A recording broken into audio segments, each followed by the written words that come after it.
नमस्कार, market times TV में आपका स्वागत है। मैं हूं सुरेश मनचंदा और आज की जो बड़ी खबर है वो है ईरान से। जी हां, एक बार फिर से ईरान के अंदर में हाहाकार मचा है। हाहाकार क्यों मचा है?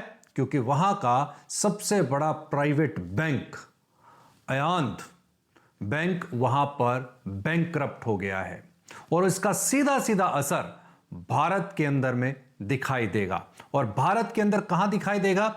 खास तौर के ऊपर पे चावल के कारोबारियों में। 2024-25 की अगर मैं बात करूं तो 2024-25 के अंदर में भारत ने ईरान को करीब करीब 6400 करोड़ रुपए का, जी हां 6400 करोड़ रुपए का चावल एक्सपोर्ट किया था।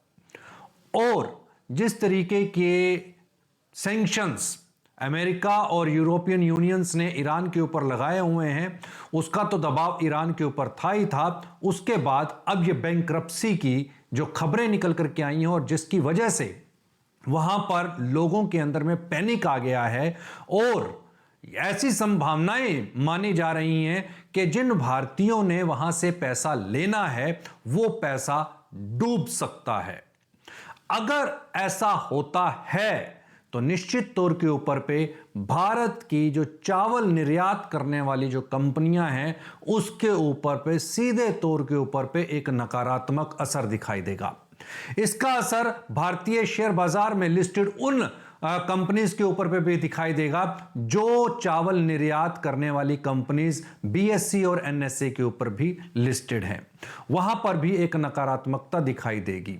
हालांकि पिछले अगर 1.5-2 साल से अगर हम देखें तो चावल इंडस्ट्री वैसे ही दबाव में थी और जो पिछले साल उत्पादन देखने को मिला चावल का वो बेहतरीन उत्पादन देखने को मिला। तकरीबन 1300 लाख मीट्रिक टन का उत्पादन देखने को मिला।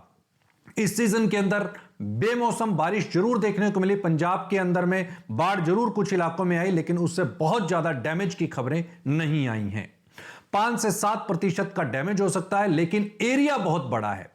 और साथ ही साथ आपको मैं बता दूं कि बहुत सारे ऐसे राज्य और हैं जिनमें चावल के उत्पादन के अंदर इजाफा देखने को मिल रहा है। मैं बात कर रहा हूं कर्नाटक की, आंध्र प्रदेश की, जहां पर लाल मिर्च के जो किसान हैं उन्होंने लाल मिर्च की खेती को शिफ्ट कर दिया है मक्का की खेती में और धान की खेती में।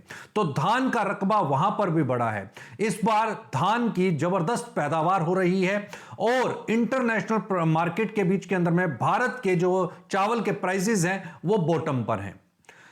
तीसरी इसके अंदर में चावल निर्यातकों के लिए एक बुरी खबर यह दिखाई देती है कि जो ईरान का इंपैक्ट है वो यहां पर मॉनिटरी फंड्स के तौर के ऊपर पे दिखाई देगा। अब जो कि जिन भी यहां पर निर्यातकों को बाजार का पैसा देना है वो पैसा डूबत में जा सकता है। मैं आपको बता दूं कि जो अयांत बैंक जो बैंकरप्ट हुआ है उसका ईरान की जो टोटल जीडीपी है उससे भी 2% ज्यादा, $5 बिलियन से ज्यादा का नुकसान उस बैंक को हुआ है। बैड डेब्ट्स हुए हैं और साथ ही साथ जो वहां पर लोग हैं वो इस समय पर पैनिक में आए हैं, डिपॉजिटर्स पैनिक के अंदर में आए हैं और उसके अंदर में जिन भी बिजनेसमैन्स के जो पैसा लगा हुआ था वो भी यहां पर पैनिक के अंदर में है। अब इसका इंपैक्ट निश्चित तौर के ऊपर पे चावल निर्यातकों के ऊपर तो है ही है, इसके साथ साथ में चाय जो निर्यात कर रहे थे यहां से भारत से उनके ऊपर पे भी दिखाई देगा, फार्मास्यूटिकल कंपनीज के ऊपर दिखाई देगा, टेक्सटाइल इंडस्ट्री के ऊपर भी इसका एक इंपैक्ट दिखाई दे रहा है। तो अब देखने वाली बात यह होगी कि भारत के अंदर में ये जो 6,400 करोड़ रुपए का जो वहां पर हमने निर्यात किया था वो इस साल घट करके कितना रह सकता है, क्योंकि अब भारतीय वहां पर ईरान के अंदर में पर्टिकुलरली निर्यात करने से बच रहे हैं और यहाँ पर पहले ही सरप्लस के अंदर में चावल मौजूद है और साथ ही साथ 2 सालों का जो पेंडिंग स्टॉक यहाँ पर भारत के अंदर में अवेलेबल है वो भी यहाँ पर सरप्लस के अंदर में है और इसके अलावा प्रोडक्शन बड़ा अच्छा यहाँ पर दिखाई दे रहा है। अभी तक की जो रिपोर्ट्स कहती हैं उसके मुताबिक भारत के अंदर चावल का जो उत्पादन है बड़ा जबरदस्त है और उसके अंदर में इजाफा देखने को मिल सकता है। तकरीबन 1300 लाख मीट्रिक टन से 1400 लाख मीट्रिक टन के बीच के अंदर में चावल का उत्पादन होने की संभावना है। तो चावल के प्राइजेस के ऊपर पे दबाव लगातार बना रहेगा और चावल के निर्यातकों के लिए खास तौर के ऊपर पे बड़ी परेशानी का इस समय पर समय